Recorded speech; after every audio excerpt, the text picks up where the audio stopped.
Good morning, Husker fans, and welcome back to the Husker Big Red YouTube channel. We are live here on YouTube and on Facebook, and it's game day. We are back for Nebraska and Michigan State. We're going to look ahead to this matchup, talk about some recruiting, talk about anything else that's on the mind of Husker fans here today who will be joining us. I see we already have James here joining us in the chat as always. Good morning, Chris, Danny, and all who tune in today. Go Big Red. Good morning to you, James, and good morning to everybody that joins us today here on the Husker Big Red YouTube on the Husker Big Red Live here as we pregame Michigan State and Nebraska. 2 weeks, man. It's been a long time without Husker football, so I'm glad that we're back today.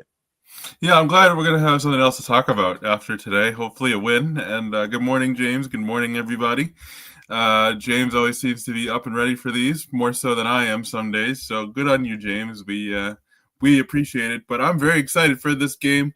I'm excited to get things, going again and to kind of reset after the bye week and see, what this team is made of as the Big Ten slate gets tougher. Yeah, it's interesting. We haven't had too many of the noon games or the 11 Central Time games that we're kind of used to having. So 3:00, I think, right? 3:00 Central Time kick today. So should be a good game. I mean, 11.5-point favorite against Michigan State, and yeah, it's an interesting matchup. They're 3-1, we're 3-1. They beat Boston College, so they have beat. I would say like a legitimate team. I always give teams more credit for beating a Power Four opponent than like Chattanooga State or whoever.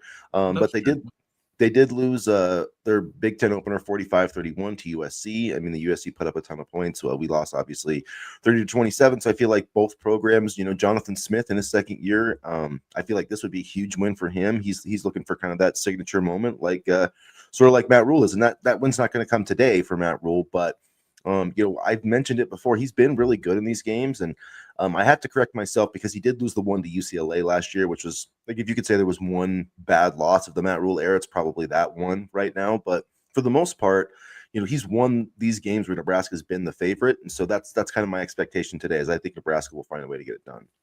That's interesting that you mentioned that, because I believe that was the nail in the coffin for Tony White, so to speak. After that game, some eyebrows were raised. But yeah, no, I'm excited to see what they do, and I'm excited to see how the run defense adjusts today and see if they've kind of made any adjustments since the Michigan game. This is a chance where, when we kind of talked about it a couple shows ago, you play some weaker teams, and then you ramp up right to Michigan, one of the best rushing attacks in the entire country. I mean, that's certainly a tough challenge. And now that they have that under their belt, I'm curious to see if the run defense will be a little bit better as they play Michigan State. Yeah, and I do think this will be a challenge for the Nebraska offense. The Spartans are scoring 34 points per game.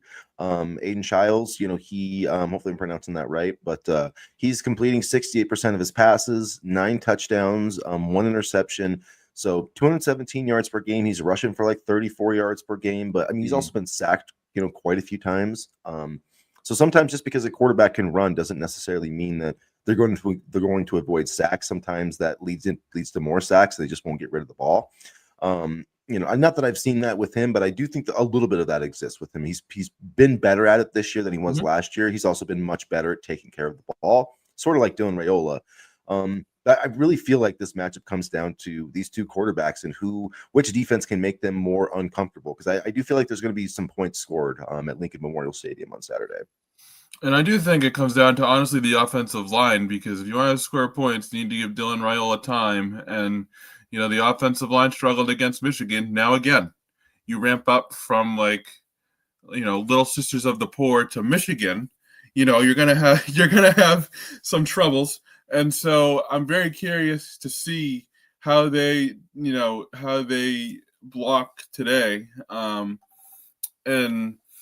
I think this will be another good test for them. Their pass rush isn't great, as you mentioned, but this will give them a chance, meaning the offensive line, to reset and put together a strong performance. And on that note, whichever offensive line plays better, that's the team that's going to win. Because if you give Dylan Raiola time, there's no better quarterback in college football. And if you give Childs time to throw, he can make some really big plays. So as much as it comes down to the quarterbacks, it's also going to come down to the two offensive lines. Yeah, and on that note, an interesting thing for Michigan State, they're going to be missing their left tackle for the second straight game. Um, let's see, I'm trying to think, Stanton Ramil, I believe is his name. He's going to be out, so Rustin Young is going to get the start. He started against USC, so it's not like he's kind of been thrown into the fire for the first time. But the Spartans have allowed 10 sacks in 4 games, so 2.5 sacks per game essentially. So I really think that this is a chance for Deshaun McCullough to have a really nice day off the edge, and that was actually one of my bold predictions at HuskerBigRed.com. I got him getting 2 sacks today. So I mean, he had the sack against Michigan.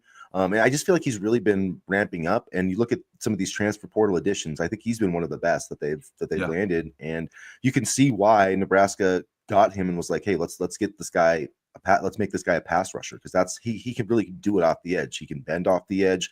I think I said this before the season, maybe he could get like 7 sacks. He might be able to get 10. I mean, he's got, I think, 3 already and like 4 tackles for loss. So I really think that he's going to have a breakout date. Maybe he'll find a way to like force a fumble, but I think at some point, Childs is going to think that he has more time to throw, and I think Deshaun McCullough is going to chase him down from behind for a sack. When the offensive line announcement was made by Michigan State, the first guy I thought of as well was Deshaun McCullough. He's been excellent in this defense, and talk about good transfer portal pass rushing additions. Williams Nwaneri has also been really, really strong, I think, for this defensive line. So those two, I'm looking to have big games. I've been very impressed with both. And we talk about hit or miss in the transfer portal. Those two have been absolute hits. And I think as a Nebraska fan, you should be excited with, Williams Nwaneri as a redshirt freshman. So he's got 4 years to play, and they have Cade Patrizak. So, I mean, you think about those are 2 pretty solid building blocks, for your defensive line, 2 guys that can get after the passer. And I'm hoping to see more Cade Patrizak today. We didn't see him as much against Michigan, or maybe didn't make as big of an impact, but I still think that this is one of the best, of everybody on the defense. I think Cade Patrizak's one of the guys that has maybe the highest ceiling, one of the highest ceilings on this team. So I'm really, I was excited to see what he did against Akron, and I'm excited to see what he does as the season moves along. And I'm excited to see what Gabe Moore can do as well. I know, he's dealt with some injury issues and things like that. But when you look at the defensive line, you have Gabe Moore, you have Tyson Terry coming along, and things like that. I do think the future is very bright. Now, it's going to come with some growing pains as they adjust to college football, and we're seeing that in real time this year. But I do think, there is talent there. I still think they need to recruit some defensive linemen, but I like the youth movement at the position itself. Yeah, and I like Gabe Moore too, as a guy that used to be an edge, played edge before. Now kind of an interior guy. He's like 280, or something like that. So, it will be an interesting challenge, I think, for this defensive line. Michigan State is not, they're not Michigan in the trenches. They're not one of the elite Big Ten teams in the trenches. So, I don't think that this is a game where, I know Dana Holgorsen said like Michigan State thinks they're going to come in and push Nebraska around. They probably do think that they can do that, but I don't think that they will. I think Nebraska is going to be at least as good in the trenches as Michigan State. Offensively, I think they'll do a better job of protecting Dylan Raiola, and he even said that he needs to do a better job of getting rid of the football. And there might be some truth to that, but because the offensive line does get blamed, but sometimes it is on the quarterback and finding the outlets or just throwing the ball out of bounds and getting rid of it. And there wasn't a ton of situations where it felt like Raiola could have done that, but I mean that's what he said. Yeah. So I don't know if he's just trying to, take some of the heat off the offensive line, which I mean that's commendable if that's all he's trying to do. But I mean that is one thing. Is the more veteran you are as a quarterback, the more experienced you are, the harder it is to get sacked. I mean, we've seen that with Peyton Manning and Drew Brees and guys like that. So I do think there's probably things Raiola could do a little bit better to try to move that process along, just getting the ball out.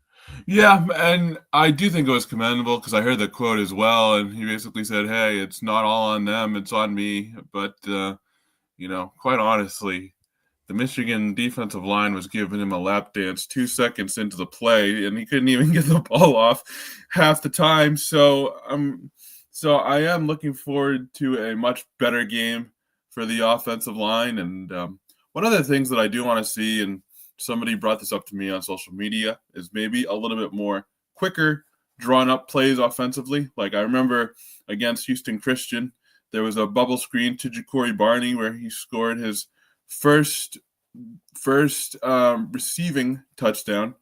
And quicker plays like that instead of deep plays down the field might be a better recipe for getting the ball out. I know the Holgerson offense is built on deep plays or predicated on that, and they've done very well. But I'd love to see maybe some more quicker plays and screens. I know everybody is kind of nervous about screens with the Marcus Satterfield era last year, but I'd love to see a little bit more quicker plays to get the ball out.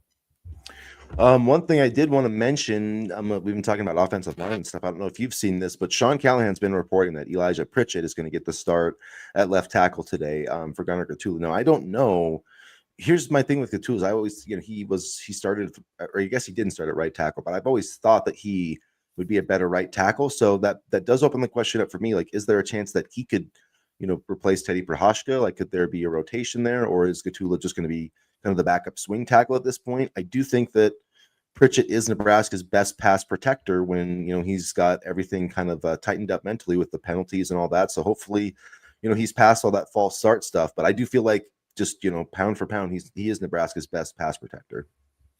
I did see that. And, honestly, Teddy really struggled against Michigan. And, he's had his struggles before. And anybody who's watched this knows I'm not necessarily the biggest fan of Teddy, but at the same time, I thought he did better in the first two games. I am curious to see what Pritchett can do. There's been a lot of grumbling among the fans that we paid $1 million for Pritchett, and he hasn't delivered. So today could be his chance to really kind of deliver in that way. As far as Teddy is concerned, I'm thinking a change might be needed, at that spot. But again, it's hard to judge because the Michigan defensive line was really good. So we'll see how it goes. But I am intrigued at how this is going to work out. Yeah, it'll be interesting to see what they, if Gatula gets some more snaps there. But I mean, I feel like this was the best course of action. So hopefully, Pritchett's got everything, he's just got everything buttoned up and he's ready to go because they need somebody out there who can, it's nice if you can have a left tackle that can neutralize another team's edge rusher. Now, I mean, Pritchett did struggle in that bowl game against Michigan last year. So I don't know if he's going to be I don't know if you're blocking, Danny Sutton from Penn State with Elijah Pritchett. You know what I mean? I'm not sure if he's that caliber player, but he can be. I mean, there's a reason why this spring he was getting projected as a first round pick. So hopefully he can live up to that potential and, kind of meet the expectation that Nebraska put on him when they gave him, a pretty hefty payday out of the portal. Yeah, it's time to show what he can do. And, in my opinion, I do think he's a little bit better in run blocking, but, he's going to need to button up his pass protection as well if he's going to make an impact on the offensive line moving forward. Actually, when unless anybody else has a point, I wanted to bring up something that Matt Rule said on the House Rules podcast earlier this week. So he was talking about positions in order of money, like in their allocation and importance, which I think it's just kind of interesting. And I don't know if he was talking to Ari. I know he had Andy Staples and Ari Wasserman on there this week, so I don't know if that's where the conversation came up. I didn't listen to the show. This is just I'm following Jim from Minnesota's tweets, so hopefully he's correct. I believe he is though. But he's got number one. This is according to Matt Rule on the House Rules podcast. The number one positions, how he'd rank them for money allocation: number one quarterback, number two offensive tackle, number three pass rusher, number four shutdown corner, number five dominant receiver, number six running back, and number seven defensive tackle. So what do you think about that list? So I agree with most of it. However, I don't agree with running back being that low because as we've seen, we could use the depth at the running back position. Receiver, and I don't know if he's talking generally or speaking about his own team, we have enough. We have enough receivers. And, I think overall that list is pretty accurate, but I would move running back up a bit higher.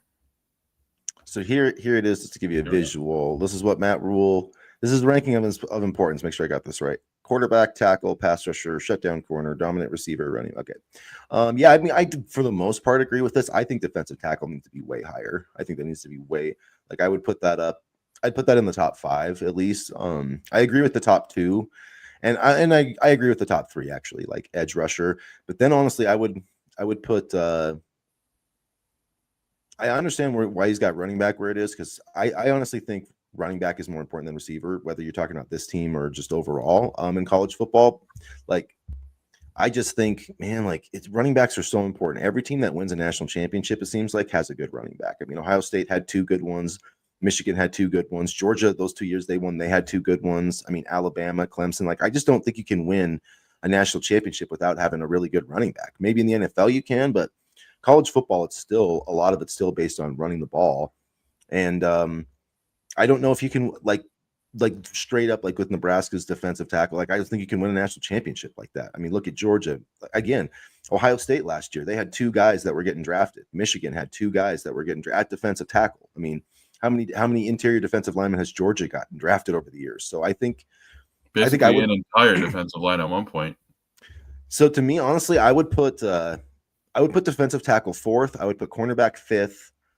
Actually, no, I would put running back 5th. I would put cornerback 6th on that list, and I would put wide receiver 7th, because I mean, wide receivers are impactful, and I know like Jeremiah Smith made a big impact last year. But for one, like how many times are you going to find a Jeremiah Smith? You know, like there's outside of him, like what receiver made a super gigantic impact that was like a championship? You know what I mean? Like the guy for Alabama. I mean, like they can Like a matter. Trey Palmer for us. I mean, we weren't a championship team, but he made a big impact for us. For sure. So I mean, like it does, like it definitely makes an impact to have a guy like that. But but Michigan won without. Well, I can't think of anybody on Georgia's 2 championship teams that were. They had good receivers. They had NFL receivers. Like, don't get me wrong, but I don't know that they had a first round guy that just. I could be blanking. I know they had some good tight ends. But I'm not thinking, and not like you have to build your team like based off of Georgia. But if it was me, I just feel like, man, I feel like the teams that win championships, they have a really great quarterback, a really great offensive line, and a really great defensive line. And I feel like those are the most important things. But for the most part, I think that's a pretty good list. So it's It kind of does interesting. kind of reveal why maybe we weren't as heavy on Shamar Brown when we were kind of going after him, and makes me kind of wonder a little bit, because man, Shamar Brown is producing well in Miami. But I mean, for the most part, I agree with this list too. It's not egregious or whatever, but really interesting to hear him say that for sure, just to kind of get that inside look. Yeah, and he did say that running back is more important in college football than the NFL, which is true. I mean, definitely. Yeah. You need to have a big time running back to be and Nebraska has one. I think they just where they have more than one is the issue. And like I know a lot of I saw one comment on social media like, well, why is RB2 such a big conversation and such a big deal? Well, because you don't have, I mean, like right now we don't really have a reliable backup, and Emmett Johnson's a really good player. He's played well this year, but can he hold up? And if he doesn't, who's going to replace him? So I think that's the thing that people keep talking about is like, well, if you have a solid running back 2, then you can lessen the load on Johnson a little bit, make sure he's there all season. So that's one factor. But 2, if like Emmett Johnson gets hurt, then like who's carrying the ball? Nelson, Quentin Ives. I mean, it gets pretty scary very quickly if Emmett Johnson suffers any sort of injury. But I did want to comment, Red Ruckus, running back needs to be higher. I think that's fair. I think you can make a case for that. So the other thing about Shamar Brown though is he didn't enter the portal until the spring, and Nebraska had already spent a lot of their money. That's so I mean, true. if he had entered I still don't think he gets paid over, McCullough and Pritchett.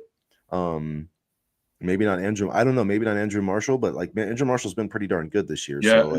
So that's a good point. Okay, that's a good point, and that's something I didn't factor in. The only guy that I would pay him more money for than the ones you mentioned is Pritchett, and who knows, Pritchett could end up having a great rest of the season and stuff. But I would not pay him over Marshall, and I would not pay him over McCullough. Marshall's been outstanding, and McCullough has been playing really well as well. So again, that spring portal window, and you kind of brought that up just now, that spring portal window is tricky. Yeah, and so I'm glad they'll be getting rid of that moving forward. So there's just going to be one transfer portal in the winter. And Nebraska probably would have still paid Pritchett just because, I mean, they have the quarterback, and so like they knew they needed to go get a left tackle. And unfortunately, sometimes when you have to go to the portal, you're not getting the cream of the crop. Like there's a reason Elijah Pritchett was in the portal, and I mean he's a good player. Don't get me wrong, but when you're fighting over some of those guys, sometimes it's like NFL free agency, right? Like you're overpaying for a guy that maybe isn't. You're paying 5-star money for a guy that maybe isn't a 5-star talent, and sometimes they do work out that way. Sometimes they don't. I think it's still too early to say that Elijah Pritchett's a bust. He could come out and play great these next 8 games. So hopefully that happens. Let's see. Marshall's worth every penny, by the way. I love Marshall. Is the rating based on the priority for recruiting? I would say so, because I think that it would be the same reflection for recruiting, just because. I mean, how you're spending your money, that's probably where your guys are going, because like I do think that traditional recruiting still matters and building those relationships, but I think a lot of it is just the money allocation. Like I really do. I mean, like with like you're talking about like recruiting in this class, so Nebraska's 2026 class. Well, who's getting the most money? I mean, Danny Odom, obviously, and Claude Puma. There's really nobody else that's really honestly worth paying that much in this class, and they probably aren't. So I do think that is going to be reflected in the recruiting. I think, probably you look at 2027, like Trey Taylor, quarterback, getting a lot of money, I'm sure. Torrey Pittman, a defensive back, not a cornerback, but still a defensive back. So, I mean, I think that's going to throw a lot of money around for this 2027 class. Yeah. And so I do think that's how we're going to see the it's going to be the same thing, because hopefully, like, honestly, if everything goes well in recruiting, you don't even need to go to the portal. And that's where I think every program is going to try to get to, because I just think that there's going to be with all these teams having more money, I think you're going to see less players leaving a program to go chase money, because it's just not going to be that different. Yeah, right. And, I think that's where the scramble to find an offensive lineman in the portal, where the market is already so thin and the prices are so high, I think that's where you're going to see more of an emphasis in recruiting as well. Mm-hmm. Yeah, and I think you've seen that with this 2026 class, taking a few more maybe like projects on the offensive line, because if they develop, I mean, they're worth it. They are very much worth it. I do like them, yeah. So yeah, it will be interesting to see. And based on that, speaking of Danny Odom, it looks like Michigan is hosting a cornerback that's committed to Baylor this weekend. So I'm taking that as a positive sign. Yep. That Danny Odom isn't going anywhere. I mean, that's a good point. If you think about it logically, as James kind of alluded to here, how much money does Nebraska have in this class? They probably have a fair amount. They only have 11 commits, and so it's like, yeah, I don't think that, like, if Ohio State or Michigan or somebody's coming in to, offer Danny Odom another 150,000 or like whatever it is, I'm sure Nebraska has no problem matching that at this point. So, I think that maybe in some ways that's maybe an advantage, just in this instance of having a smaller class. Like, they're probably not going to get outspent for a guy like Danny Odom or a guy like Claude Puma at this point in the cycle. So, and maybe that's why they wanted to have a smaller class in this instance. I think it mostly just because they had so many freshmen in their past 2 classes. I think that was a big part of it, and trying to get that roster down. But what was it, 90 underclassmen at one point? Yeah, something like that. Yeah. So there's a lot of young guys on this roster.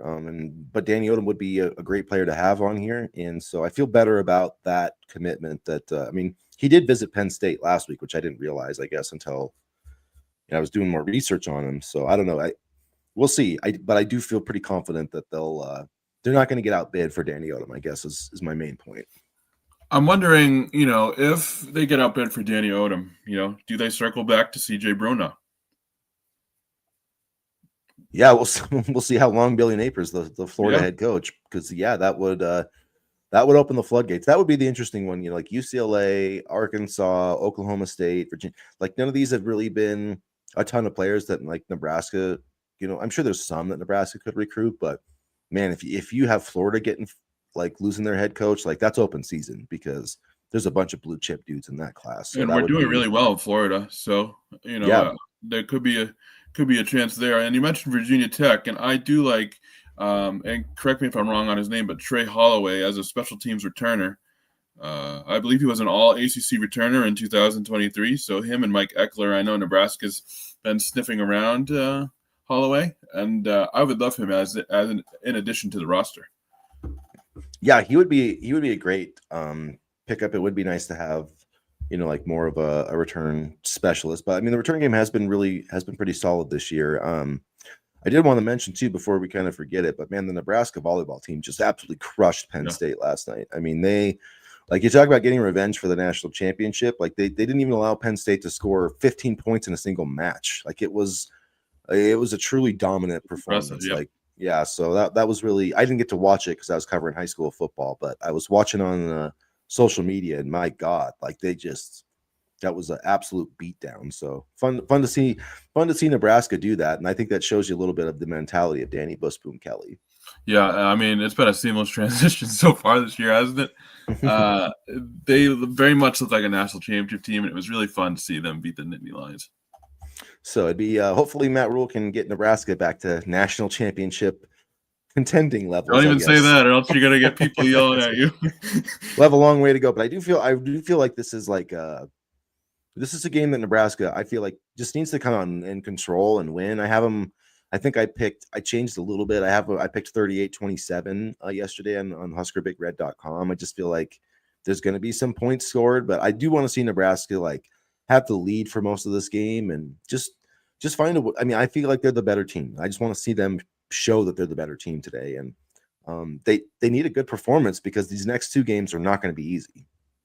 Yeah, we're now entering what I called Hell Week with Maryland and Minnesota coming up, and they are not going to be easy. Maryland is really, really good, better than I thought they would be coming into the season. I don't know about you, Chris, but Minnesota is always a pain in the ass. PJ Fleck is always a pain in the ass, but he's one of those guys where if he was, my coach, I would love to have him. I feel that way about several Big Ten coaches, Brett Bielema too. I mean, but I think it's going to be a really an important month to see where this program is actually at.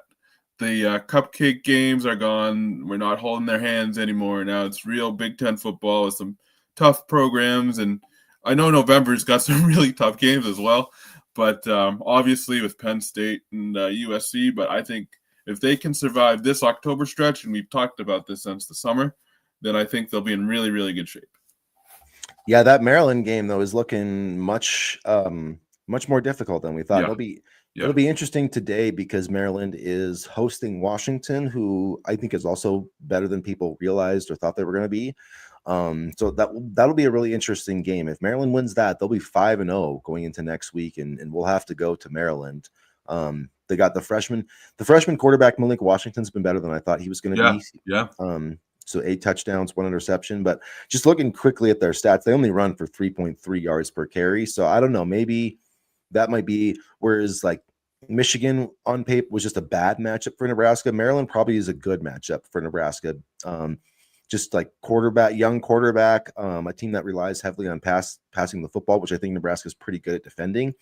We'll see how good the pass rush can do against these guys. But I mean, first we got to beat Michigan State. But yeah, it's the next few games are going to be challenging, and that's why I think this game is so important because you lose a game like this, and I don't know, I feel like the confidence would be shaken, and then you like whoever loses this game, whether it's us or Michigan State, because that's kind of one thing I was thinking is they're both they're both 3-1, but they're both 0-1 in Big Ten play. So whoever loses this game is going to be 3-2 and 0-2, and that's a huge difference. And I don't want Nebraska to be 0-2 in the Big Ten. That's going to be hard to come back from.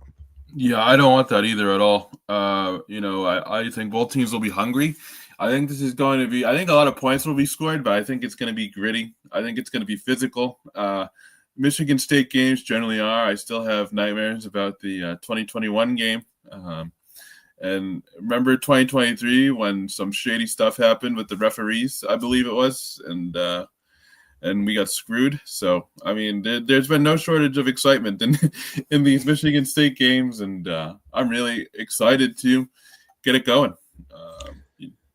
Yeah, they do seem to come down to the final series, the final possession. Yeah, there were some really poor calls in that one Michigan State game that I can remember. I think there was a really think there was a bad review, and Yeah, I just that's can't what it remember was. all it That's what it was. was. But Yeah, 2023. Yeah, yeah. yeah, so it's just like I don't know why the reviews, like every time they go to review, I just know Nebraska's going to get screwed. So I I don't know. I don't have Truth is confidence in basketball. Big Ten officiating, but yeah, on the flip side, like yeah, if Matt Rule does lose this game, I'm not saying that they're going to, but the pitchforks will start coming out a little bit if that happens. And I so mean, the pitchforks are already out, Chris. Let's be real here. I mean, these past 2 weeks have been draining on social media. The pitchforks have already been out, but I think they'll sharpen. I guess is the better analogy. They'll sharpen a little bit more.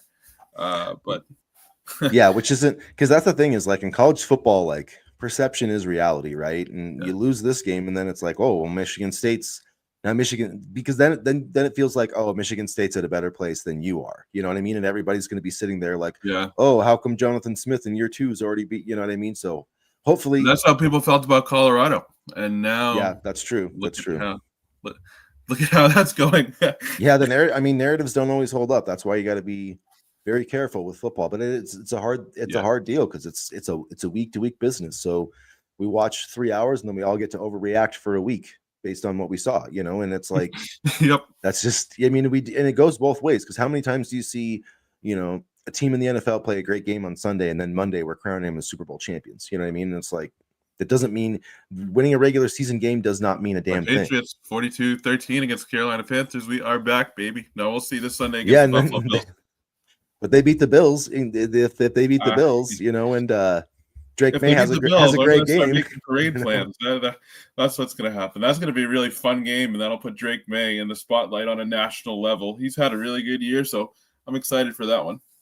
But that it'll be you and all the guys on ESPN and like, oh, the Patriots Super Bowl contenders and all this stuff, And it's like, yeah, it'll be fun to have that conversation and like, be just have something to be excited about. But it's like it doesn't mean they're going to win the Super Bowl because they win one game, So it's just that's the nature of football, Like basketball, it's a lot harder to overreact because you have a game again in 2 days, so you can change the narrative again. Where Nebraska's been sitting here for 2 weeks, but I do think they're going to come out and start strong today. I really believe that.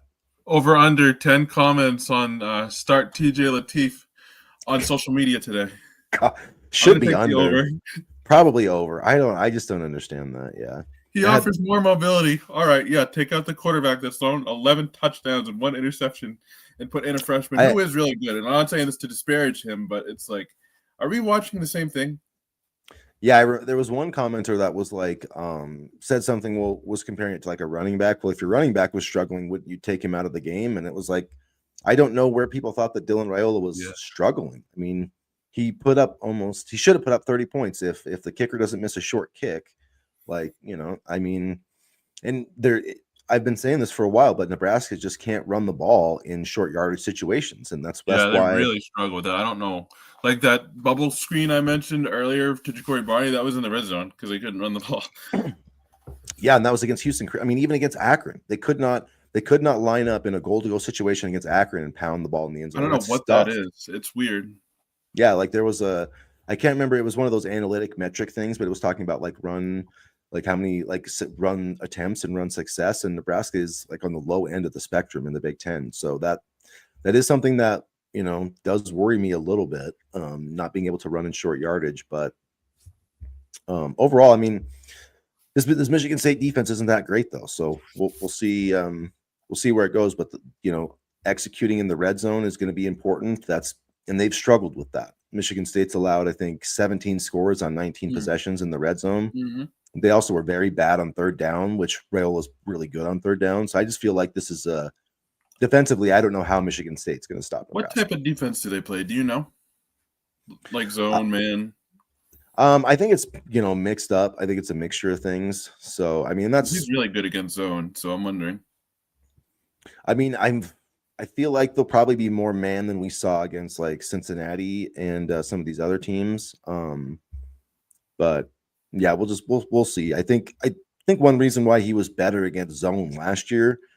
I don't know if the stats holding up the same this year. We just didn't have very many man beaters last year. Like Dane Key can beat man coverage. Ja'Cory Barney can beat man coverage. So Isaiah Hunter can, yeah.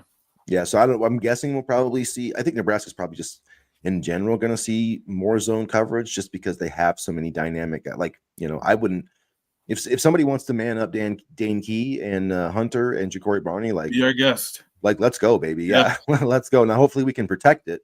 But if we can protect, like Dylan Raiola he'll eat all day against that defense. So I'm excited to see some of how the other games shake out this week. This weekend too. We got Miami, Florida State. We have Cincinnati, Iowa State, which I'm really interested in watching that. I'm so glad we're not facing Cincinnati, at this point in the season. But some really other good games on tonight as well. So, but it'll be really interesting if Nebraska and Cincinnati both win. Which one of those teams will be ranked, I guess, is my question. Both probably should be at that point, but you would think if there's any sort of logical thought about it, that if they both win, that Nebraska would be ranked ahead of Cincinnati. But that's probably not how it's going to work out because pollsters are idiots and they don't seem, it's not they're idiots, they just don't seem to pay attention to what they're actually voting on, which is somewhat annoying. I would maybe give Cincinnati the edge because they were able to beat Kansas, and Kansas is a pretty decent football team, but the edge wouldn't be huge. Let's see. Looking at the other, so Texas at Florida, you got a couple of interesting games on the hot seat watch because you have Florida. Billy Napier's looking at going to 1-4 against Texas potentially. Maybe the game of the day, which is surprising, Vanderbilt at Alabama with 5-0 Vanderbilt. Give them credit. I mean, you got to give them credit. They've really turned things around. But yeah, Miami, Florida State will be interesting. Minnesota 3-1 at Ohio State. I'm sure that'll be a drubbing, but that'll be a good game to scout Minnesota tonight. Probably check that out to get my scouting notebook out after Nebraska plays. Illinois and Purdue. Boise State, Notre Dame, but should be, and then Michigan, Wisconsin's the other one I was thinking of for the hot seat bowl because that should be an easy one for Michigan. No, it should. I would hope so. It should be because Wisconsin's terrible. I mean, they are just bad, and I know it's a tough situation, and they don't have their quarterback that they got in the portal. He's been hurt, so let's see what Koseb's here. Neither should be ranked with a win today. This is about the Cincinnati debate. Huskers get ranked if they beat USC. I mean, I agree with that, but if Cincinnati beats the number 14 team in the country, they're probably getting ranked. So, and then my thing is like if Cincinnati and Nebraska both have 4-1 records, Nebraska should probably be ranked ahead of them. But I get your point. I don't necessarily think Nebraska will be ranked. It's just kind of that. I just feel like Cincinnati will be if they win. So I don't know. If they beat Iowa State and Kansas, then they should be ranked. True. I mean, yeah, it's a weird. The rankings are a weird deal. Nebraska does need to be a quality opponent, but I mean, I don't know if they're going to have to wait to beat USC though. That's not till November. I mean, they have 3 more games before that. So Maryland might be that game, honestly. Yeah, if Maryland wins, like I said, Maryland wins today and they're 5-0, and Nebraska goes into that game 4-1. I definitely think they would be ranked after that. I think 5-1 Nebraska is getting ranked pretty much regardless. Like I just don't see anything about Minnesota. If they won that game, they'd be 6-1, and if they beat Northwestern, they'd be 7-1. Like they definitely going to be. If they're 7-1, they're going to be ranked. They're not going to have to wait to beat USC to be ranked. I just think that would be too long. And getting a win here would be huge because if you remember last year, we started off strong, and then the second half of the season, we had that little bit of a slide, and we had a little bit of a slide in 2023 as well. So if we can avoid the second half slide that we've had the previous 2 seasons, that would be big. I was just thinking about that now. Now, granted, we have Dana Holgerson and not Marcus Satterfield, and I do think that plays a role. But, avoiding that second half slide in general is going to be big, and it starts today. Yeah, this is this 4-game stretch is a key stretch because really, I mean, there's no reason Nebraska can't go undefeated. Michigan State, Maryland, Minnesota, Northwestern. I mean, that should be, those are 4 games. Like if you've taken a step forward, if you're going to be a top 6 program in the Big Ten, like those are games you need to win at least 3 of them. Like I could handle losing 1, but they need to win at least 3 of these games. And if they do that, then they're sitting 6-2. I mean, even if they go, 3-1, I mean, then they're sitting there 6-2, and that's probably not where Nebraska fans kind of were hoping they would be, but that still gives you a chance, right? Like it's a good spot to be in, all things considered. Yeah. Yeah, and then you sit there, you can dream a little bit. If you run the table at 6-2, I mean, you probably have a chance to make the playoffs. So, like, it would be fun to at least to have that conversation. Um, yeah, I forgot Northwestern was in there, says Co, and then also Yeah. Iowa State also beat Iowa. So, yeah, that would be. And quite honestly, it's not just playoff aspirations, but you know, uh, two more wins here and there, say 8-4, 9-3, or whatever, could make the difference between the Pinstripe Freezing Bowl in New York City and a nice sunny, I don't know, Citrus Bowl in Florida. So yeah, so uh, it might make it easier to plan vacations as well with a few more wins here and there. But we are aiming for the playoff, no matter what. Yeah, at least I'd like at least to see him be, in playoff contention. And then I Yeah. would say, more next, when Rayola's a junior, I think it's going to be more, playoff or kind of a playoff or bust mentality. But I do think I think fans will be disappointed if they get to November and Nebraska's not even in the mix. Like if they've gone 2-2 over these next 4 games and they're sitting there at 5-3. Well, I mean, there's no playoff at that point. Like the playoff chase will be done.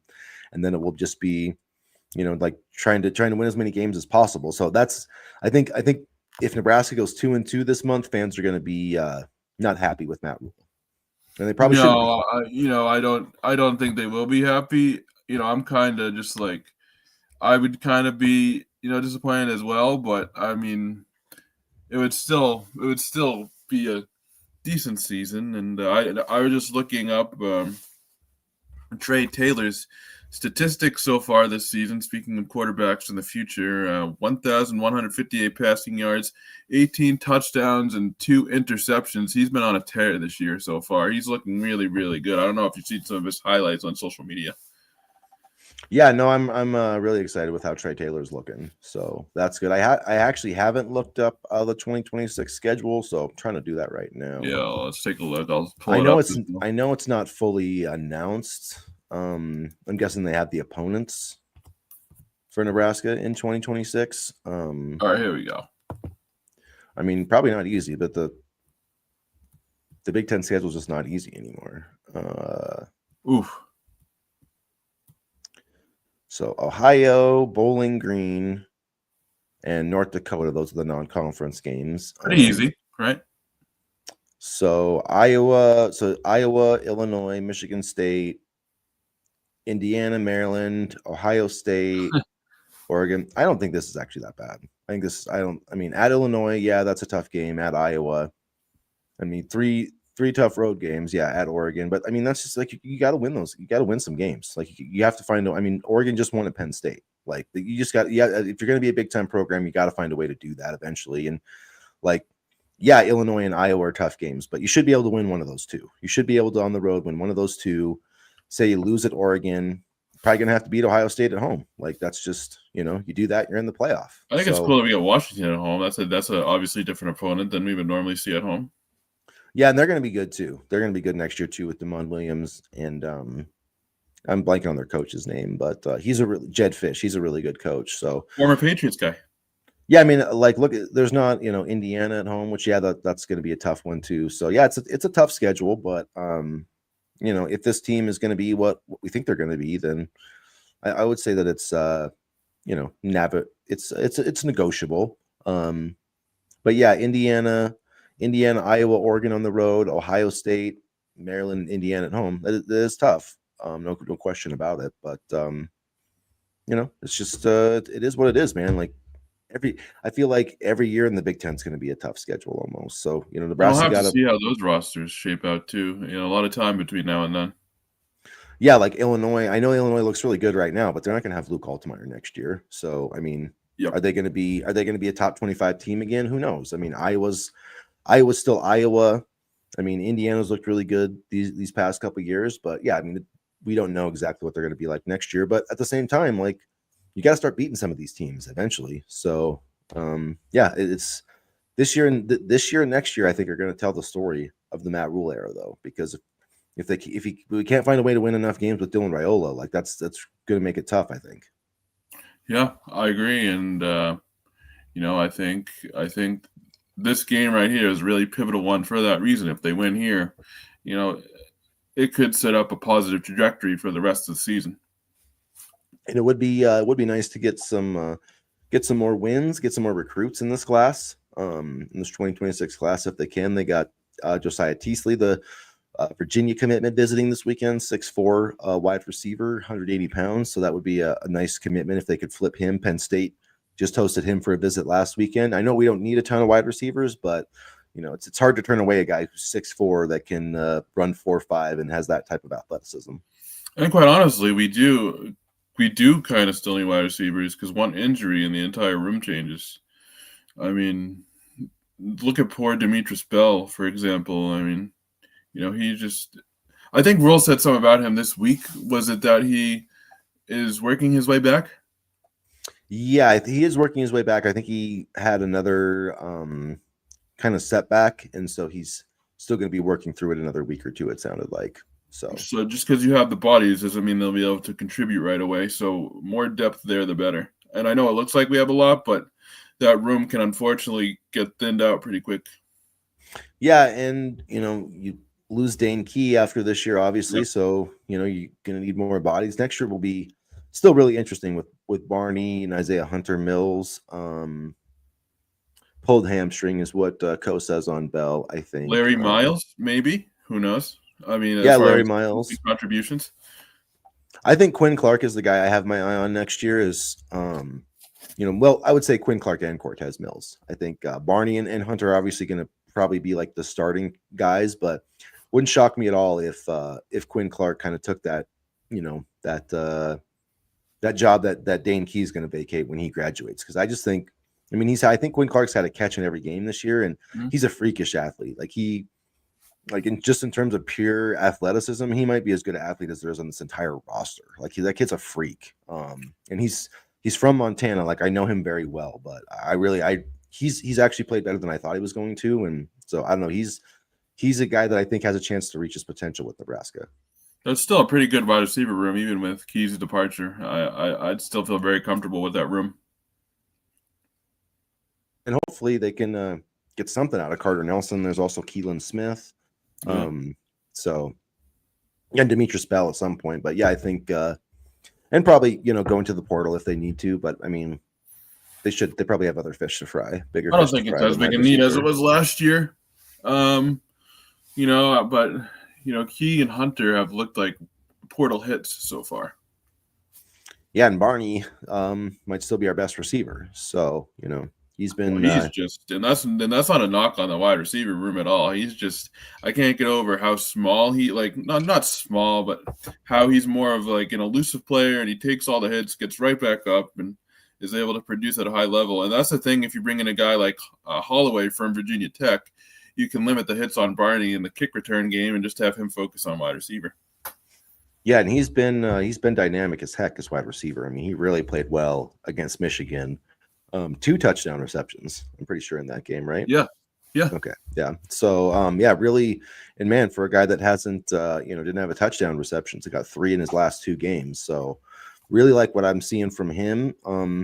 Really like what I'm seeing from Dylan Raiola. I think he's going to throw for over 300 today again, and that's kind of one of my predictions. Yeah. Every time I think he gets hit, I think he will get broken with Barney. He takes some hard hits, man. He's like I don't want to say this, but maybe he's got a little like Steve Smith in him, Oh, I was gonna say Wan'Dale Robinson, because that that kind of fidgety gadget player. Yeah, who's small, takes a lot of hits, but is so dynamic. And he definitely bulked up a bit from last year. Yeah, yeah, he did. So he doesn't quite have the Steve Smith body, he's not that thick, but I don't know. It's just a smaller receiver. That's just whenever I think of smaller receivers that are big time players, I always think of Steve Smith. I don't know why, but I loved that guy, even though he caught some big plays against the Patriots in the Super Bowl way back in the day. But see this jersey right here, this blue jersey? Yeah. That's signed Steve Smith jersey that I got. That's awesome. I love Steve Smith. He talked trash, he backed it up, and he played at a high level. He was just, they don't make wide receivers like him anymore, man. They really don't. Not to sound like an old head here, but they really don't. Yeah, he was. I loved him. He was a badass, man. He was. He really was. He was So, and those Panthers teams, when they weren't playing the Patriots in the Super Bowl, were so fun Yeah, to watch. Mushin yeah, Muhammad, Steve Smith, Jake Delhomme, yeah, Davis. I'm blanking on the first name. Stephen Davis, I think it yeah, was, wasn't it? yeah. And yeah, those are fun teams. Again, when they were not playing the Patriots. Yeah. So they did have some really good ones back in the day. So that tells you what we think of Ja'Cory Barney.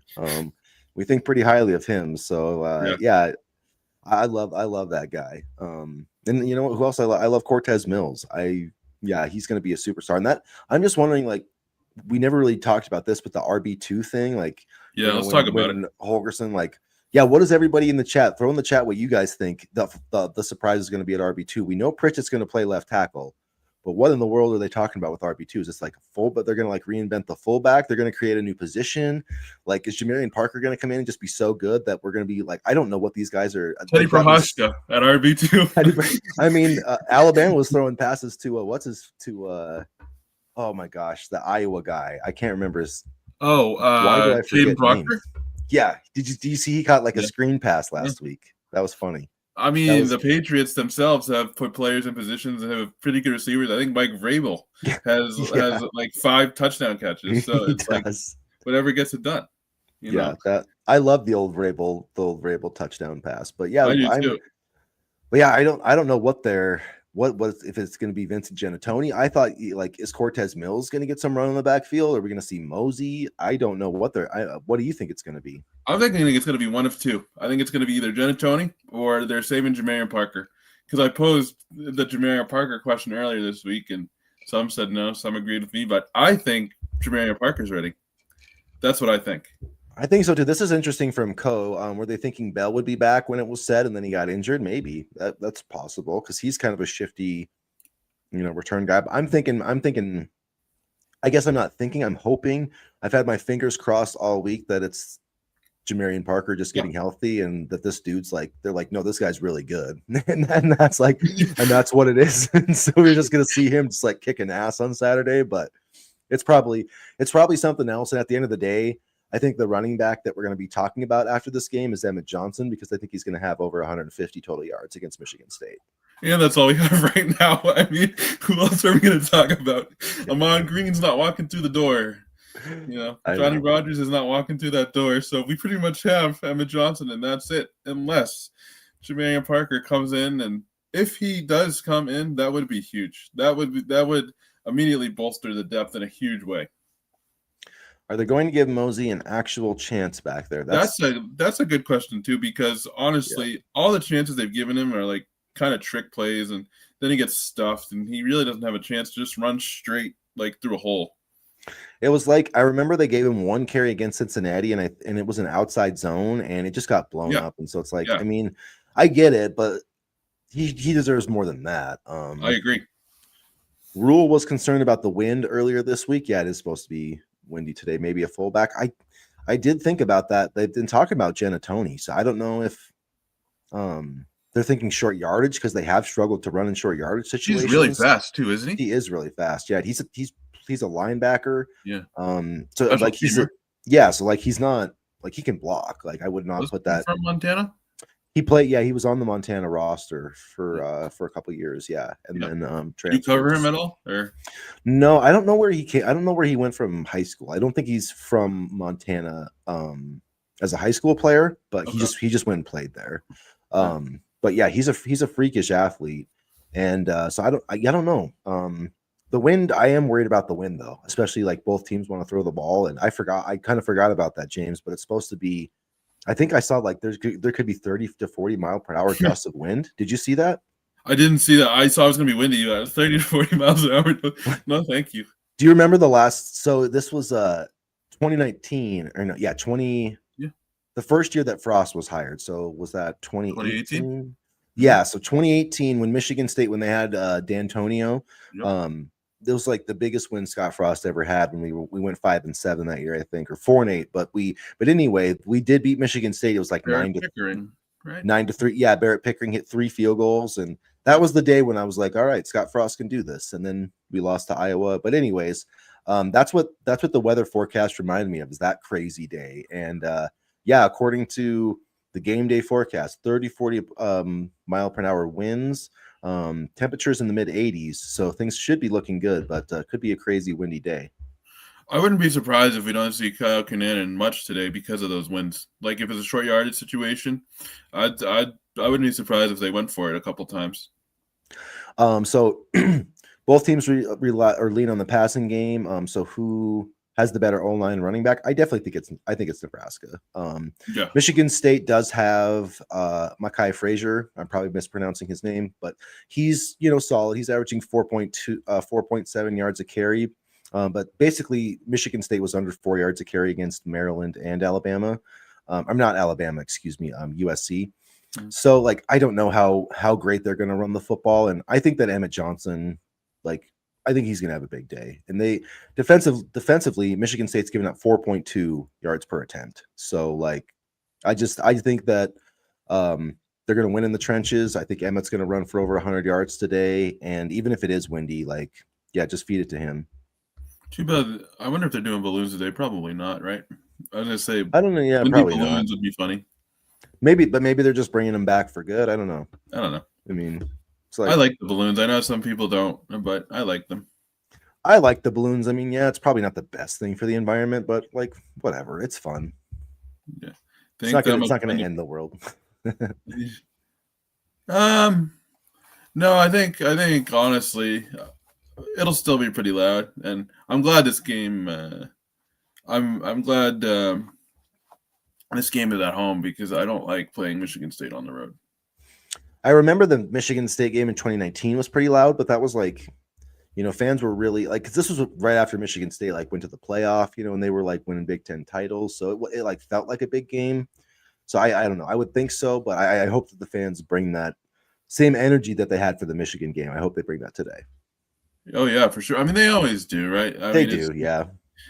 I mean, even with the easier games to begin the schedule, they still were there and supportive. So, all right, guys, we're coming up here on 8 o'clock.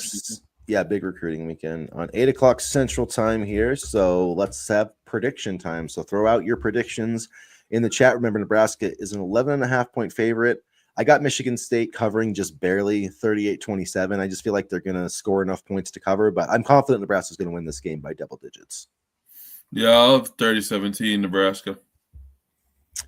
So, yeah, definitely got them covering the spread. I could see that definitely as a possibility. My prediction might be too high with the wind. I should have factored that in, but, it's too just late now. Wind. Even with the wind, just wind. I don't care if it's 9-3, 6-0, just win.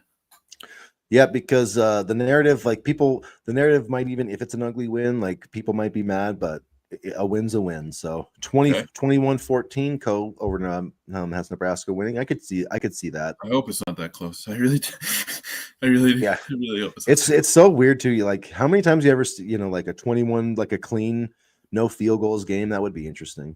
That would be nice, actually. Nebraska 31, Michigan State 20. I definitely could see that, James. I think that's the original prediction I had in our video on Thursday. So I changed my mind up a little bit on Husker Big Red. But I don't even know if I made one. I think I did, but I probably changed my mind. I'm very I think it was 30-17. So okay. This is why I don't gamble.